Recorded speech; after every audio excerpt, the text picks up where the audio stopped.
If you're facing any difficulty in mathematics, then you're at right place. Welcome to Explore Math with Sir Shahid, the platform where tough maths become easy.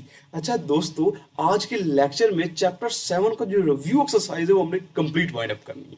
अब इस question number 2 में हमें क्या कहा गया है? हमें कहा गया है कि ये हमारे पास 2 पॉइंट है, एक ए एक बी। इसका हम लोगों ने क्या फाइंड करना है? डिस्टेंस। अब सबसे पहले तो पॉइंट को हम लिखते कैसे हैं? किसी भी पॉइंट को हम एक्स कॉमा वाई की शक्ल में लिखते हैं। अब इधर मैं बहुत इंपॉर्टेंट एमसीक्यूज डिस्कस करता हूँ आपके साथ। अब ये जो पहला एक्स होता है ना, इसे हम लोग कहते हैं अब्सिस्सा। क्या कहते हैं? अब्सिस्सा। और ये जो मेरे पास दूसरा है वाई, इसे हम कहते हैं ऑर्डिनेट। ठीक है, क्या कहते हैं? ऑर्डिनेट। अब यहाँ पे मेरे पास क्या देखो, ये जो 2 है इसे हम लोग कहेंगे x1, और ये जो मेरे पास 3 है इसे कहेंगे y1। अब सेम इसी तरह मेरे पास ये जो 7 है ये मेरे पास आ जाएगा x2, और y2 मेरे पास आ जाएगा 8। अब चूंकि हमने फाइंड क्या करना है, डिस्टेंस फार्मूला लगाते हैं। अब डिस्टेंस फार्मूला होता क्या है? x2 माइनस x1 होल का square plus y2 minus y1 whole का स्क्वायर, और ऊपर स्क्वायर रूट लगाना नहीं बोलना। अब देखो x2 मेरे पास यहाँ पे हमने निकाला है 7 और x1 निकाला है 2। 7 माइनस 2 होल का स्क्वायर प्लस यहाँ पे y2 है 8 और y1 है 3। 8 माइनस 3 होल का स्क्वायर आ जाएगा। अब देखो 7 माइनस 2 भी 5 होता है और 8 माइनस 3 भी 5 होता है, तो दोनों तरफ 5 का स्क्वायर, 5 का स्क्वायर प्लस 5 का स्क्वायर, यानी कि 25 प्लस 25 इज इक्वल टू 50। अब अंडर रूट 50 ये मैंने कैलकुलेटर पे लिखा हुआ है। क्या आंसर आ गया इसका? 5 अंडर रूट 2। अब ये हमने पहले क्वेश्चन में डिस्टेंस फार्मूला फाइंड कर लिया है। ठीक है, अब नेक्स्ट क्वेश्चन मेरे पास जो क्वेश्चन नंबर 3 है, इसे कैसे सॉल्व करेंगे? क्या करना है इसमें? करना है मिड पॉइंट। मिड पॉइंट कैसे हो सकता है? जस्ट एग्जांपल कहूं, ये मेरे पास बॉल पेन है, इसका आपने मिड पॉइंट निकालना है। तो क्या करोगे? इस वाले पॉइंट को देखोगे और इस वाले पॉइंट को देखोगे, या दोनों को इधर मिड से तोड़ दोगे, तो जो मिड वाला पॉइंट होगा उसे कहेंगे ये मिड पॉइंट है। इसी तरह एक और एग्जांपल मैं आपको बताऊं, मिड पॉइंट हम लोग कैसे निकालते हैं। एक दिन आपको पॉकेट मनी मिली है 50 रुपीज, अगले दिन आपको मिल गई जस्ट एग्जांपल को 70 रुपीज। आप क्या करेंगे? इसका मिड पॉइंट या एवरेज निकालना हो तो क्या करते हैं? 50 प्लस 70 डिवाइड बाय 2। अब यहाँ पे देखो x1 मेरे पास क्या है? ये 4 मेरे पास x1 है, और ये -2 मेरे पास y1 है। सिमिलरली ये मेरे पास -6 x2, और ये जो 3 है ये मेरे पास क्या है? y2। अब mid point of the line segment का formula x1 plus x2 over 2। Similarly यहाँ पे एक चीज याद रखो, मिड पॉइंट है ना, एक्स वाले में एक्स वाला ही ऐड हो सकता है और वाई वाले में वाई वाला ही ऐड हो सकता है, कोई और ऐड नहीं हो सकता। तो ये फार्मूला लिख लिया। अब यहाँ पे x1 मेरे पास क्या निकालना है हमने? ये 4, और x2 -6। 4 -6 क्या होता है? -2, और डिनोमिनेटर वाला 2 ऑलरेडी ऐसे ही आ गया। सिमिलरली यहाँ पे y1 क्या है? y1 है -2 और y2 है 3। -2 प्लस 3 ओवर 2। अब -2 प्लस 3 क्या होता है? 1 ओवर 2। अब ये 2 और ये 2 आपस में कैंसिल हो गए थे, तो आंसर क्या आया? -1, और आगे यहाँ पे क्या है? 1 ओवर 2। अब ये पार्ट 3 भी कंप्लीट हो चुका है। अब देखते हैं पार्ट 4 में क्या है। पार्ट 4 में उसने कहा है ग्रेडियंट। क्या कहा है उसने? ग्रेडियंट। बेसिकली ग्रेडियंट होता क्या है? जनरल अगर बात करें तो ग्रेडियंट होता है राइज ओवर रन। क्या होता है? Rise over run. जी इसका फार्मूला है, एमसीक्यूज के लिए बहुत इंपॉर्टेंट है। अब इसी के साथ हम देखते हैं कि जो हमने इस एक्सरसाइज में फार्मूला यूज करना है वो क्या है? y2 minus y1 over x2 minus x1। अब यहाँ पे देखते हैं x1 मेरे पास 1 है, और y1 भी मेरे पास ये दूसरे वाली वैल्यू 2 होती है। अब ये जो 4 है ये मेरे पास x2, और ये जो 6 है ये क्या है? y2। अब ग्रेडियंट या स्लोप दोनों एक ही चीज के नाम है। अब इसमें वैल्यूज पुट करते हैं। y2 मेरे पास 6 है और y1 2। 6 माइनस 2 करते हैं तो मेरे पास आंसर आ जाएगा ये 4। अब इसी तरह x2 देखो, x2 मेरे पास ये 4 है, और x1 मेरे पास क्या है? 1। 4 माइनस 1 क्या है? 3 आ गया। तो इसका मेरे पास ग्रेडियंट क्या आ जाएगा? 4 ओवर 3। अब ये था मेरे पास ग्रेडियंट निकालने का बेसिक वे। अब जो क्वेश्चन नंबर 5 है उसमें मुझे 2 पॉइंट दिए गए और कहा गया है find the equation in the form of y is equal to mx plus c। यहाँ पे एक एमसीक्यू पहले कवर अप करते हैं। y is equal to mx plus c। अब यहाँ पे इस सबसे पहले तो ये कौन सी फॉर्म है? इसे कहते हैं, क्या कहते हैं भला? Point in sorry slope intercept form, slope intercept form.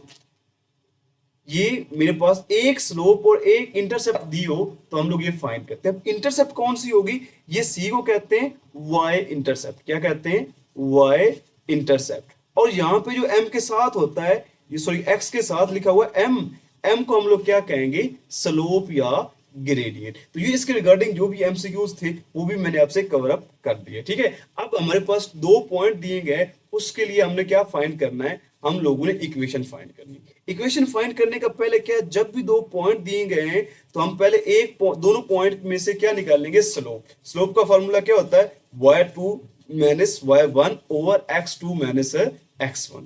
अब देखो y2 मेरे पास क्या है, पहले हमेशा ये पॉइंट लिखा करो, x1 यहाँ पे 3 और y1 यहाँ पे क्या है 7। सिमिलरली x2 ये दूसरे वाले पॉइंट में देखेंगे 5 और y2 मेरे पास इस दूसरे वाले पॉइंट में 11। अब यहाँ पे formula y2 minus y1 over x2 minus x1, values put करने से मुझे पता है y2 11 है और y1 7 है। 11 माइनस 7 क्या होता है 4। अब x2 5 है और x1 3, 5 माइनस 3 क्या होता है 2। अब इसको अगर मैं जब कैंसिल करूंगा 2 1 जा 2, 2 2 जा 4, तो आंसर क्या आ गया 2। अब एक स्लोप निकाल लिए, पॉइंट 2 बेशक दियो या 1 दियो कोई फर्क नहीं पड़ता, हम लोग क्या करेंगे पॉइंट स्लोप फॉर्म। अब क्या होती है point slope form, y minus y1 is equal to m into x minus x1। और बारहा ये मैं प्रीवियस लेक्चर्स में बता चुका हूँ, ये जो m y और x है ये मेरे पास बेसिकली वेरिएबल है, इसको कुछ भी नहीं कर सकते हम लोग। y1 की वैल्यू हमने ऑलरेडी निकाली हुई, क्या बोला 7 और x1 की 3। ये देखो ये y1 मेरे पास 7 है और x1 क्या है 3। अब y माइनस y1 यानी कि y माइनस 7 और 2 इंटू एक्स माइनस x1 क्या है 3। अब 2 को पहले x से मल्टीप्लाई करें तो क्या हो जाएगा 2x, फिर 2 को माइनस 3 से करेंगे तो क्या हो जाएगा माइनस 6। अब इसके बाद ये 7 देखो इधर क्या हो रहा है माइनस, तो इस साइड पे आगे क्या हो गया है प्लस। 2x माइनस 6 प्लस 7 क्या होता है प्लस का 1। तो ये मेरे पास क्या बन गई equation, y is equal to 2x plus 1। अब ये पार्ट भी हम लोगों ने कंप्लीट सॉल्व कर लिया। अच्छा अब 6 पार्ट जो है ना ये बहुत इंपॉर्टेंट और बहुत ही अहम है। कैसे बोला, बस इसमें एक लाइन लिखने वाली बात ही है, कुछ ज्यादा बातें सिर्फ कंसेप्चुअल बात है। अब वो बात क्या है बोला, इफ इसमें मैं अगेन आपके एमसीक्यूज भी कवर अप लाजमी कराता हूं जब भी ऐसी कोई बात आती है। If two lines are parallel and one line has a gradient 2 over 3, what is the gradient of the other line. पहली बात तो ग्रेडियंट को हम लोग स्लोप ही कहते हैं। अब दूसरी बात पैरेलल की बात है, जब भी किसकी बात आए पैरेलल की, जब भी पैरेलल लाइंस की बात आती है तो मेरे पास स्लोप यानी कि m1 is equal to m2 आपस में क्या होते हैं इक्वल होते हैं। ठीक है, अब इसमें देखते हैं कैसे लिखेंगे। पहले ग्रेडियंट जो उसने बताया है वही लिखते हैं। अब उसने ग्रेडियंट क्या बताया है, gradient of one line is equal to 2 over 3। और समझ आ रही है ना, एक ग्रेडियंट 2 और 3 है, उन पैरेलल लाइंस होनी है नहीं, पैरेलल लाइंस एक ही होता है m1 is equal to m2। अब यहाँ पे m1 2 और 3 है तो साफ जाहिर है m2 की होसी 2 over 3। So it's mean that gradient of the other line is same 2 over 3। बस इतना ही क्वेश्चन ये करना था। अब इसके बाद हम 7 क्वेश्चन साथों की पूछा जा रहा है, दो CTN CTA और CTB कह रहा है कि स्ट्रेट लाइन डिस्टेंस फाइंड करो। तो साफ जाहिर है की कहना चाह रहा है, तो अगे पीछे ला के ना काम दी गल हो ये कि डिस्टेंस फार्मूला कह रहा है ला के in with in second question solve करके पासे मारो। अब यहाँ पे x1 क्या है मेरे पास, पहले 12 है ना, इन x1 कहते हैं, हूं नाल ही है 5 की है y1। इसी तरह b में जो ये वैल्यू है ये x2 है मेरे पास 8 और y2 is equal to minus 4। Distance formula की हेडिंग, डिस्टेंस फार्मूला वही आपको ऑलरेडी आता है, अगेन मैं वैल्यूज पुट करूंगा। x2 मेरे पास क्या है 8 और x1 क्या है माइनस 12। 8 माइनस 12 क्या है माइनस 4 का स्क्वायर, और y2 मेरे पास क्या है माइनस 4 और y1 क्या है माइनस 5 होल का स्क्वायर। अब माइनस 4 का स्क्वायर माइनस 9 का स्क्वायर। अब सबसे इंपॉर्टेंट बात आप पता यहाँ पे गलती करोगे, कैलकुलेटर पे कैसे लिख के आप गलती करोगे उसको अंडरस्टैंड कर लो। अब देखो आप करोगे ये माइनस 4 का स्क्वायर ऐसे करोगे, माइनस 4 का स्क्वायर अब क्या आ रहा है ये माइनस 16 आ रहा है, लेकिन असल में ऐसा करोगे तो ये बिल्कुल गलत होगा। अब पता है क्या है, जब भी नेगेटिव ब्रैकेट के अंदर आए और ऊपर कोई भी इवन वैल्यू क्या आ जाए, इवन वैल्यू आए, तो उसे हम लोग क्या बनाते हैं, पॉजिटिव। जब भी नेगेटिव हो और ऊपर मेरे पास ऑड वैल्यू आ जाए तो उसका आंसर क्या आता होता है, नेगेटिव। अब यहाँ पे देखो मैंने से ऊपर पावर क्या है, स्क्वायर, तो सबसे पहले मैंने को पॉजिटिव बनाने के लिए मैंने 4 का स्क्वायर लिखा, फिर मैंने को पॉजिटिव बनाने के लिए 9 का स्क्वायर लिखा। अब एक गलती ये थी, दूसरी गलती आप एक और करोगे, वो क्या भला, ये स्क्वायर से स्क्वायर रूट को कैंसिल कर दो, इस स्क्वायर रूट्स को भी इससे कैंसिल कर दोगे, लेकिन ऐसा भी बिल्कुल नहीं करना। क्यों? क्योंकि ये 4 का स्क्वायर प्लस 9 का स्क्वायर पहले प्लस होंगे, एक वैल्यू बनेगा, और उसके बाद हम लोग इसको ये कैंसिल वगैरह जो भी करना हुआ वो कर सकते होंगे। ठीक है, अब यहाँ पे क्या करते हैं, 4 का स्क्वायर 16 और 9 का स्क्वायर 9 9 जा 81, इन दोनों को ऐड करने से 197। अच्छा, 197 भी बिल्कुल ठीक आंसर है, आगे पॉइंट में लिखना चाहो तो वो लिख सकते हो। अब इसके बाद जैसा मुंह वैसा थप्पड़, ठीक है, मुंह देके ही थप्पड़ लगाते हैं ना। अब इसमें जिस तरह का क्वेश्चन हो उसी तरह का ही हम लोग आंसर देते होते हैं। इसमें वर्ड प्रॉब्लम प्रॉपर था, तो अब क्या लिखेंगे, so the straight line distance between two cities A and B is 9.899। ठीक हो गया। अब इथु अगे देखो क्वेश्चन 8 की पूछा जा रहा है। Question 8, in a landscaping project the path starts and ends at, find the mid point. एक पाथ स्टार्ट हो रहा है यहाँ पे और एंड कर रहा है यहाँ पे, इसका क्या निकालो, मिड पॉइंट। अब ये पॉइंट है ना, इसमें x1, इसमें x2, x1 plus x2 over 2, इसमें y1, इसमें y2, y1 plus y2 over 2, ये होता है फार्मूला। अब उससे पहले भी ये x1 मेरे पास आ गया 2, पहले वाला x1 दूसरे वाला y1, यहाँ पे x2 और यहाँ पे y2, ठीक है, y1 यहाँ पे आ गया ये 3, और ये x2 आ गया किंदे इक्वल, दा दे इक्वल, और y2 आ गया 7 दे इक्वल आ गया। ठीक है, अब इसमें वैल्यूज पुट करते हैं, x1 plus x2 2 plus 10, 2 plus 10 क्या होता है, 12 ओवर 2 एज इट इज। अब y1 क्या है, यहाँ पे y1 3, y2 7, 3 प्लस 7 अगेन किसके को आ गया, 10 के, 12 2 से कट होके क्या हो जाएगा 6, 2 10 से कट होके हो गया 5, तो 6 ओवर 5 मेरे पास, सॉरी 6,5 मेरे पास दूसरा आंसर आ गया। अच्छा, क्वेश्चन 8 कंप्लीट हो गया है, हूं चलते हैं क्वेश्चन 9 पे। क्वेश्चन 9 भी अगेन बहुत इजी है, हमने क्या फाइंड करना है, डिस्टेंस। अच्छा, इसमें दो चीजें आई थिंक फाइंड करनी होगी। पहले क्या, कैलकुलेट द ग्रेडियंट। ग्रेडियंट का मतलब क्या, हमने फाइंड करनी होगी स्लोप, और फार्मूला स्लोप दा की सी y2 minus y1 over x2 minus x1। ठीक है, और इन द एक में एमसीक्यूज दसिया सी, एमसीक्यूज की फार्मूला हमदा है राइज ओवर रन।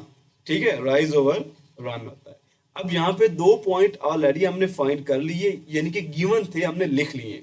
अब इसमें इन द x1 2 y1 3, यहाँ पे ये x2 और ये वाला y2, gradient of grade formula already आपको आता है, ये वैल्यूज भी पुट कर ली, 15 माइनस 3 12 और 10 माइनस 2 8। अब 4 के टेबल में 4 2 जा 8, 4 3 जा 12, क्या आंसर आ गया, 3 ओवर 2। लेकिन अभी ये क्वेश्चन कंप्लीट नहीं हुआ, क्योंकि सिर्फ हमने ग्रेडियंट फाइंड किया, डिस्टेंस भी फाइंड करते हैं, डिस्टेंस का फार्मूला आता है, अभी पिछले क्वेश्चंस में हम लोग कर चुके हैं। क्या, x2 minus x1 whole square plus y2 minus y1 whole square, और ऊपर अंडर रूट लगाना नहीं भूलना। x2 10 माइनस 2, ये क्या 8 का स्क्वायर, 15 माइनस 3 ये 12 का स्क्वायर, अब 8 का स्क्वायर 64 और 12 का स्क्वायर 144, इन दोनों को ऐड करो तो 208। अब 208 का हमने डिस्टेंस निकालना है ना, अंडर रूट है, ऑब्वियस सी बात है ना, अंडर रूट 208, कैलकुलेटर निकालो। अब जब मैंने ये किया तो क्या आंसर आ रहा है, 4 अंडर रूट 13, ये मेरे पास 4 अंडर रूट 13 डिस्टेंस है, और मिड पॉइंट क्या निकाला था मैंने, मिड पॉइंट इसका, सॉरी ग्रेडियंट निकाला था मैंने 3 ओवर 2। अब ये क्वेश्चन 9 तक कंप्लीट हो गए। अब ये लास्ट क्वेश्चन, क्वेश्चन 10, जो कि आपको कंफ्यूज भी करेगा, आपने कितना क्वेश्चन सॉल्व करना होगा। अगर ये अभी तक आपने नहीं देखा या ये लेक्चर नहीं लेंगे, तो आप इस इन क्वेश्चन 10 में से कोई भी एक आ गया तो सिर्फ जस्ट 1 नंबर ले पाएंगे, 2 नंबर नहीं ले पाएंगे। क्यों? क्योंकि आपको कंप्लीट पता ही नहीं इसके स्टेप क्या करने होंगे। अब चलते हैं, पहले क्वेश्चन में मुझे क्या कहा गया, for a line with gradient, सबसे पहले क्या दिया हुआ, ग्रेडियंट -3, और दूसरा मुझे क्या दिया हुआ है, ये y इंटरसेप्ट 2 दिया हुआ है। अब पहला क्या करना है, मैंने पॉइंट स्लोप इंटरसेप्ट फॉर्म, क्या स्लोप इंटरसेप्ट फॉर्म होती क्या है, पहले मुझे पता है स्लोप इंटरसेप्ट होती है y is equal to M X plus C मेरे पास y इंटरसेप्ट और m मेरे पास स्लोप, ठीक है। ग्रेडियंट भी दिया हुआ है, y इंटरसेप्ट दिया हुआ है। अब क्या करना है, y is equal to minus 3x plus 2, जी जस्ट पता है क्या करना था, स्लोप इंटरसेप्ट फॉर्म निकालनी, इक्वेशन किसकी, equation of the line slope intercept form. मतलब आगे इक्वेशन ज्यादा सॉल्व करने की जरूरत नहीं है, just generally y is equal to M X plus C की शक्ल में ही बनाना है। मतलब अगर आप माइनस 3x को इधर लेके प्लस नहीं करना और फिर 2 को भी इधर लेके माइनस नहीं करना, ठीक है, जस्ट इतना ही करना है आपने, ठीक हो गया। अब पार्ट बी में क्या कह रहा है, पार्ट बी में मेरे से डिमांड कर रहा है पॉइंट स्लोप फॉर्म, क्या point slope form using point उसने अलहदा दिया हुआ है। अब स्लोप क्या होगी भला, वही जो पुरानी माइनस 3 जो ऑलरेडी उसने दी हुई है। अब ये मेरे पास स्लोप होगी और ये मेरे पास पॉइंट हो गया। अब इसका formula y minus y one into m x is equal to, sorry, m into x minus x one. अब x1 क्या है, x1 इज इक्वल टू 1 और y1 इज इक्वल टू 2। अब ये वैल्यूज पुट करेंगे, जब ये वैल्यूज पुट करेंगे तो इतना ही आंसर है। ये बस मैंने एज ए रेफरेंस के लिए अगेन लिखा है, ठीक है। जस्ट वैल्यूज पुट करनी और कुछ भी हमने नहीं करना। जनरल जो उसकी स्टैंडर्ड फॉर्म है, जनरल फॉर्म है, उसमें ही लिखना है, उसके आगे कुछ नहीं करना, बार बार कह रहा हूं मैं आपको, ठीक हो गया। अब पार्ट सी में क्या है, 2 पॉइंट फॉर्म। अच्छा 2 पॉइंट फॉर्म हमने की कैसे है, मैं इसको निकालना सिखाता हूं आपको। इसका फॉर्मूला है y minus y one over y2 minus y1 is equal to ये x minus x1 over x2 minus x1। अच्छा ये निकली किससे है, ये मैं बताऊंगा आपको। जस्ट ये मेरे पास पॉइंट स्लो फॉर्म से निकली है, किससे बोला, पॉइंट स्लो फॉर्म से। ये फार्मूला बना दूं आपको, देखो मैजिक होता है, y minus y one is equal to m into x minus x one. अब देखो हम क्या करते हैं, y माइनस वाई वन है ना। अब ये m का फार्मूला क्या होता है बड़ा, m का फार्मूला मेरे पास होता है y2 minus y one over x2 minus x one, और यहाँ पे क्या था x माइनस एक्स वन। अब पता है क्या करो, सॉरी यहाँ पे y माइनस वाई वन था। अब y2 माइनस वाई वन इधर मल्टीप्लाई हो रहा है ना, इधर आगे क्या हो जाएगा, divide, y minus y one over y2 minus y one. अब यहाँ पे क्या बच जाएगा, ऊपर x minus x one over ये नीचे वाला x2 माइनस एक्स वन। अब देखो किससे निकला, ये पॉइंट स्लो फॉर्म से ही मैंने आपको सारा ये निकाल कर दिया है। अब ये फार्मूला हम लोगों ने पुट कर लिया। फार्मूला पुट करने के बाद सिंपल जस्ट फार्मूले में वैल्यू ही पुट करनी है और ये आंसर आपका आ जाएगा। इसके अलावा और कुछ भी आपने नहीं करना, जस्ट x1 y1 x2 और y2 में वैल्यू पुट करनी, आगे इसको सॉल्व भी नहीं करना क्योंकि हमने उस फॉर्म में लिखना है, आगे सॉल्व करने के उसने हमें कहा ही नहीं है, ठीक हो गया। अब आगे क्या है, इंटरसेप्ट फॉर्म। इंटरसेप्ट फॉर्म को हम 2 इंटरसेप्ट फॉर्म भी कहते हैं, एक x इंटरसेप्ट दिया हो जाएगा, एक y इंटरसेप्ट दिया होगा। अगर नहीं तो हम लोग उस फॉर्म में इक्वेशन को लिखना होता है। उसके लिए हम क्या करेंगे, देखो अब इंटरसेप्ट फॉर्म में बनानी है ना, तो इक्वेशन ऑलरेडी मुझे दी होगी। इक्वेशन कौन सी दी है, जो हमने पार्ट 1 में फाइंड की है।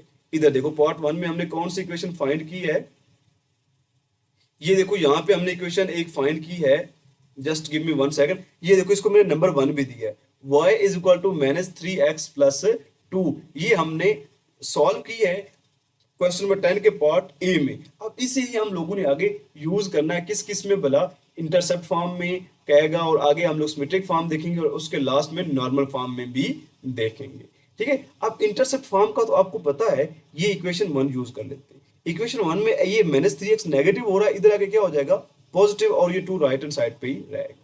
अब हमें पता है इंटरसेप्ट फॉर्म होती क्या है, x over a plus y over b is equal to 1। Intercept form में राइट हैंड साइड पे क्या करना होता है, 1 बनाना होता है। देखो राइट हैंड साइड पे क्या लिखा हुआ है, 2 dividing by 2 on both sides. तो यहाँ पे 2 पे डिवाइड कर देंगे, 3x over 2 plus y over 2, 2 over 2 यानी कि 1 आ गया। अब इंटरसेप्ट फॉर्म में x के साथ क्या होता है, 1 होता है। अब 1 मतलब 1 के अलावा जो भी आ जाएगा, ये 3 लिखा हुआ है तो 3 इधर आके क्या हो जाएगा, डिवाइड, तो x over 2 over 3 plus y over 2 is equal to 1। तो ये मेरे पास क्या आ गया, इंटरसेप्ट फॉर्म, ठीक हो गया। अब हमारे पास ये सिमेट्रिक फॉर्म जो अभी तक आपने बिल्कुल भी नहीं सॉल्व की। सिमेट्रिक फॉर्म बेसिकली क्या होता है, ये नॉर्मल फॉर्म की हाफ शक्ल होती है, ठीक है। मतलब हाफ क्वेश्चन जो नॉर्मल फॉर्म का करते हैं ना, वही हमने यहाँ पे भी करना होगा। मैं आपको हिंट देता हूँ।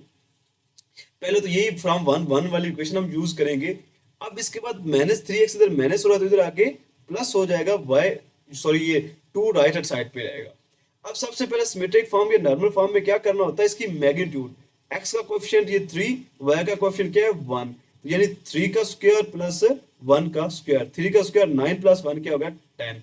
जो मैग्नीट्यूड आ जाए उससे हम लोग डिवाइड कर देते हैं, divide by 10 on both sides. ये 3x/10 y/10 which is equal to 2/10। अब ये मेरे पास थी सिमेट्रिक फॉर्म, जस्ट इतना ही करना है और कुछ भी नहीं करना। नॉर्मल फॉर्म में इससे आगे भी हम लोग करते हैं। नॉर्मल फॉर्म में क्या करना है बोला, देखो from 1 y is equal to -3x+2, वही इक्वेशन हम लोगों ने ले ली। हूं की कर संगे भाई, हूं है -3 इधर माइनस हो रहा है, इधर आके क्या हो जासी plus 3x plus y is equal to 2 आ गया। अब इसकी क्या लेंगे मैग्नीट्यूड। मैग्नीट्यूड हमेशा पॉजिटिव ही होती है, लेकिन हम पॉजिटिव नेगेटिव का किस नंबर की, ये जो राइट साइड पे है ना, इसके हिसाब से लेते होते हैं, ठीक है। अब यहाँ पे 3 का स्क्वायर 9 प्लस 1 10 अंडर 10 आ गया, divide by 10 on both sides, दोनों साइड्स पे 10 को डिवाइड कर लिया। ये 3x को भी 10 पे डिवाइड अंडर 10, यहाँ पे भी अंडर 10 और ये भी 2 ओवर अंडर 10। इसको 1 का नाम देंगे, आगे लिखेंगे नॉर्मल फॉर्म। क्यों? क्योंकि हम कंपैरिजन करना चाह रहे हैं। अगर अभी तक आपने वो 7.2 का क्वेश्चन नंबर 10 नहीं देखा ना, तो पहले उसे देख लो, फुल डिटेल से आपको समझ आ जाएगी, बिग पिक्चर में क्लियर हो जाएगा आपके लिए। अब normal form x cos alpha plus y sin alpha is equal to p हो गया। अब इन दोनों को, ये 1 और 2 कंपेयर करें, देखो यहाँ पे क्या आ रहा है x और यहाँ पे भी क्या आ रहा है x, x की इक्वल आ जाएगा, cos अल्फा किसके इक्वल आ जाएगा 3 ओवर अंडर 10, ये 3 ओवर अंडर 10 आ गया। सिमिलरली यहाँ पे क्या लिखा हुआ है y, और साइन अल्फा के साथ भी क्या लिखा हुआ है y के इक्वल आ गया, पीछे sine alpha is equal to 1 over under 10, तो ये भी आ गया। और p किसके इक्वल आ गया यहाँ पे 2 ओवर अंडर 10 के इक्वल। अब देखो cos अल्फा भी क्या है मेरे पास पॉजिटिव, और साइन अल्फा भी क्या है मेरे पास पॉजिटिव, तो दोनों पॉजिटिव किस में होते हैं फर्स्ट क्वाड्रेंट में। अब इतना तो हो गया। अब देखो cos इधर मल्टीप्लाई हो रहा है, इधर आके क्या हो जाएगा inverse alpha is equal to cos inverse 3 over under 10। कैसे सॉल्व करते हैं, देखो cos को लिखने का तरीका होता है शिफ्ट cos, ये आ गया मेरे पास cos इनवर्स। अब क्या है 3 ओवर अंडर रूट 10 करेंगे तो मेरे पास आंसर आता है 18.43। क्या आ रहा है 18.43। अब ये अल्फा 18.43 है, p की वैल्यू ऑलरेडी आ गई है। Put alpha and p in equation 2। Equation 2 का मतलब जो नॉर्मल फॉर्म मुझे दी हुई है, ठीक है। अब इसमें x एज इट इज ही रहना है, हमेशा याद रखो ये जो x है ना, ये एज इट इज आ जाएगा। cos अल्फा की जो अल्फा की वैल्यू थी ये पुट कर देंगे, y भी एज इट इज साइन, और ये अल्फा की वैल्यू हम पुट कर देंगे, और राइट साइड पे p की वैल्यू भी हमने पुट कर दी, ठीक है। अब ये हम लोगों ने रिव्यू एक्सरसाइज को complete thoroughly with detailed discussion solve कर लिया बेटा। अब इसको अच्छे तरीके से आप रिवाइज करते रहना, ठीक है। और मिलते हैं इंशाल्लाह नेक्स्ट किसी लेक्चर में। Wish you good luck, Allah Hafiz.